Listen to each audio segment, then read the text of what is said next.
Welcome to the Explainer.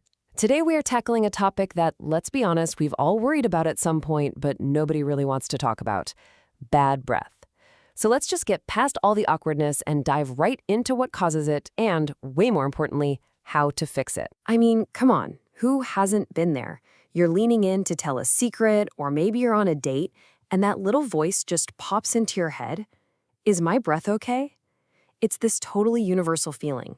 And today, we're going to take away its power by actually understanding it. So the official medical term for this is halitosis. Now, I know that word might sound a little serious, but here's why it matters. It frames this as a real, recognized medical condition, not some kind of personal failing. And you know what the best part about a medical condition is? It means there are clear causes. And, in this case, really effective treatments. Okay, so let's get into it. To solve any problem, you first have to understand where it's coming from, right? So think of us as detectives right now. We're about to uncover the main culprits behind bad breath, one by one. So our investigation almost always starts in the same place, the mouth. When tiny food particles get left behind, they basically turn into an all-you-can-eat buffet for bacteria. And those bacteria release these smelly sulfur compounds. But it's not just about brushing. Your lifestyle choices are a huge factor. Foods like garlic and onions or habits like smoking release odors from your bloodstream that you literally breathe out. And a third, often overlooked culprit, dry mouth. Your saliva is your body's natural rinse cycle. If you don't have enough of it, bacteria can just multiply like crazy. But what if your oral hygiene is perfect and the problem just won't go away? Well, sometimes the source isn't in your mouth at all. Our investigation has to go a little deeper. Sometimes bad breath is actually a clue from your body. It could be acid reflux, bringing up odors from your stomach, or maybe a hidden infection in your tonsils or sinuses. Yeah, even constipation can play a role. It's a great example of why paying attention to your breath is actually a pretty smart way to check in on your overall health. So we've identified our potential culprits. The next logical step is figuring out how to confirm the diagnosis. How do you know for sure if you're dealing with garlic breath or if it's something more persistent? It really all boils down to one word: persistence. Look, we've all had temporary bad breath from a slice of onion pizza. That's just a temporary social inconvenience. Chronic halitosis, though, that's different. It's an odor that just sticks around no matter how much you brush or floss.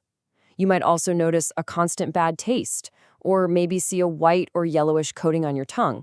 That's a key sign of a serious bacterial buildup. If you think it might be chronic, seeing a dentist is absolutely the right move. And the process is really straightforward, nothing to be scared of. First, they'll do a full oral exam, checking for the usual suspects like cavities or gum disease. To get really objective, they might even use a special device called a halometer, which actually measures those stinky compounds in your breath. And if they suspect the cause is something else, they'll point you in the right direction for other tests. All right, enough about the problem. Let's talk solutions. This next section is all about action. This is how you take back control. The foundation for fresh breath is a simple, non-negotiable daily routine. You already know step 1, brush twice a day. But here's the step most people skip, and it is an absolute game changer: cleaning your tongue. That's where a huge amount of bacteria love to hang out. Use a tongue scraper, or even just the bristles of your toothbrush. And finally, floss. Seriously, it's the only way to clean about a third of your tooth surface that a brush just can't get to. Now, on top of that core routine, a few lifestyle adjustments can make a massive difference. The easiest one? Just drink more water. It's the best way to fight dry mouth. Then there are the things to cut back on: smoking, alcohol, and maybe not having that super garlicky meal right before a big meeting. Think of it as controlling the inputs. And an antibacterial mouthwash can be a great final step to really keep those bacteria levels down. But here is the bottom line. Your daily habits are powerful, but they can't fix an underlying medical or dental issue.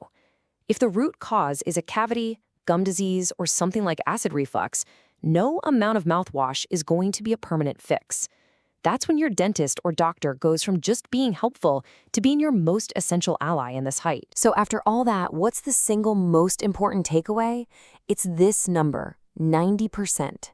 That is the percentage of bad breath cases that start inside the mouth. And why is that such incredible news?